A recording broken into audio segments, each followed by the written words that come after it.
Hey Wilds, Lauren Wild here. I wanted to drop in and do a quick full moon in Virgo report for you guys. So first things first, let me do a couple of announcements. You might have noticed that you will see that my Instagram handle has changed. It is no longer the Church Witch, it is Lauren Wild Alchemy. And that was on purpose, and I put a lot of communication out about that pivot for a while. But the Sun sextile Uranus and the full moon in Virgo really brought about that time, that sense that I needed to shed that as my predominant label and step fully into my name and allow the Church Witch to become an offering, a program, a container, right? But not my entire type of work. So you can go back and read some other stuff that's on my Instagram if you want to learn more about what's to come in terms of that. So before we get into the full moon in Virgo, let's talk really quickly about the weeks leading up to it, okay? Because the biggest thing about the full moon in Virgo is that it is going to be an activation of the Saturn square Uranus, okay? And Saturn square Uranus, in my opinion, is the most important transit of 2021. If you want a lot of detail and like a workbook and tarot spread as to like how to work with that transit and those narratives for you personally, please check out my coven. It is on Patreon at patreon.com/Wild Alchemy School. I teach a lot in there, a lot. That's where my private teachings are. And so there's also 3 tiers of accessibility as well. Go check it out. But I will tell you a little bit about it, right? Like we need to know about this. And so Saturn and Uranus squares, they happen over a year's time, and they happen every 14 years. Now, Uranus moves in 45-year cycles, and Saturn moves in 27-year cycles. So they are both the co-rulers of Aquarius where it is happening. So where the Saturn and Uranus squares are going down are in 2 fixed planets because they are squares. And that is Aquarius, which is progress, society, friendships, and big group think in the community, the organization, the public, right? The people. And then Taurus, which rules all things human body, stability, finances, the economics, our value systems, the things we really want secure, and also like agriculture, right? So the economics are part of that. The housing development is a part of that, right? So those are areas that we're going to see change and progress, which is what it's going to be about, right? So Aquarius is all about progress and pushing things forward and non-binary, non-gender science, right? Knowledge. And Taurus is very organic, and it's slower moving, and it kind of likes things to be simple, and it's not necessarily like against what the Aquarian agenda is, which is progress of the human landscape of how we look at humans, how we treat humans. It's just that it's like slow, okay? And so Uranus is lightning, it's super fast. And so this energy has this long period of time, it's almost a year, that it can make you feel very mentally fatigued, it can make you feel tired, it can make you feel buzzy and drained, okay? Because it's, Aquarius is an air sign and Taurus is an earth sign. It's that when you get them together, they kind of drain each other, right? Because Taurus is like, dude, I just want to chill. And, Aquarius is like, we need to make progress, right? And so those two together, however, the positivity is that it will create long-lasting change, right? So the Virgo full moon is going to activate that square. So wherever you have 7 degrees of Aquarius and 7 degrees of Uranus in Taurus, that is where you're going to see that change, okay?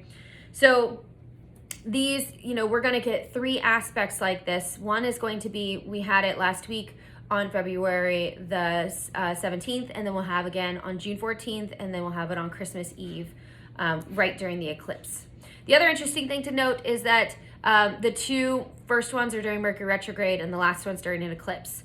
So yes, make sure you check out my Patreon and subscribe, and you can get all of the details. I did a very long, in-depth teaching with a workbook.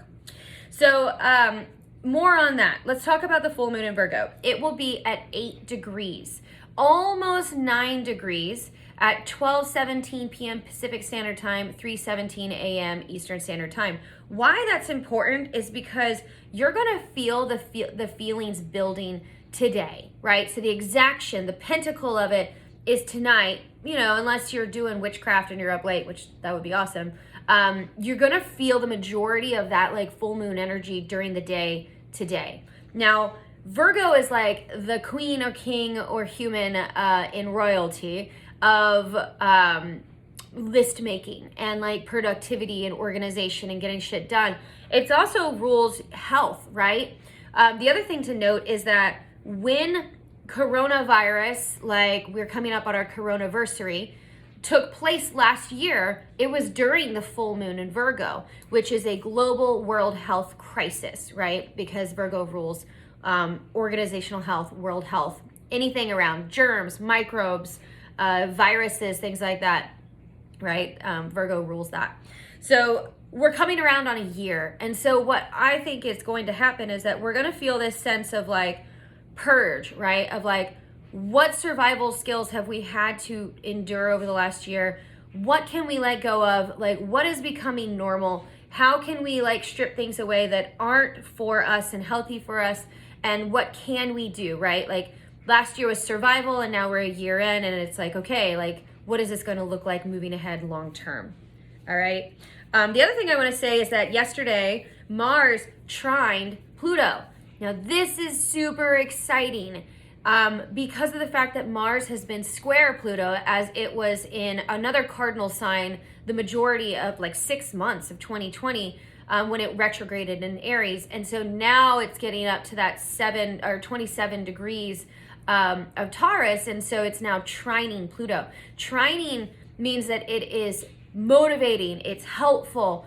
It still has some challenge. It's like motivating, but it's like things are actually starting to feel like they're moving, they're flowing. It doesn't feel like you're super blocked. Whereas a square, you know, it's 90 degrees, it's Saturnian, is like all the challenges, all the obstacles, all the setbacks, right? It's like, it's there to like push you forward so you can complete some sense of mastery.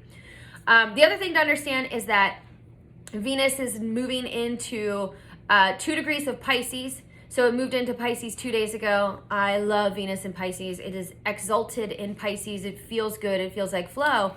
But because our Virgo moon is at 8 degrees, it's going to oppose that 2 degrees of Venus in Pisces. And it's going to bring this sense of like a need for flow, not hardcore, you know, OCD, forcing things to happen, which Virgo can do. And it's a very critical, analytical mindset. Is it's allowing healing, it's allowing flow, which is the polarity integration of Virgo and Pisces is the healer, right? They heal in different ways. One is a lot more methodical and, you know, holistic, and the other is very fluid in its movement and paint and art and different modalities of healing, shamanic, psychic, right? It's different, but they're both important, right? The other thing is understanding that this is also where we are getting to where the North Node is going to click into 15 degrees of Gemini on March 1st, which means it's going to be at the pentacle of that eclipse energy. You know, what are we seeing? And so, you know, Gemini being an air sign, it means it's ruling our discerning minds, our thinking minds. We are learning new things. We are back, you know, to the basics. We are learning how to rewash our hands, learning new words, learning new understandings of the public around us and how to identify people and things, right? And I've been talking about that for a while, but we're also going to feel that too. So my suggestion to you is, what can you purge? What can you let go of? How can you make more space for flow and fluidity, which is what that Pisces Venus is going to ask you, because ultimately it will be healing. Hopefully this has been helpful for you. Stay on the lookout. I got a couple more announcements, and check out my patreon.com/Lauren Wild Alchemy, right? I'll see you later. Okay, bye.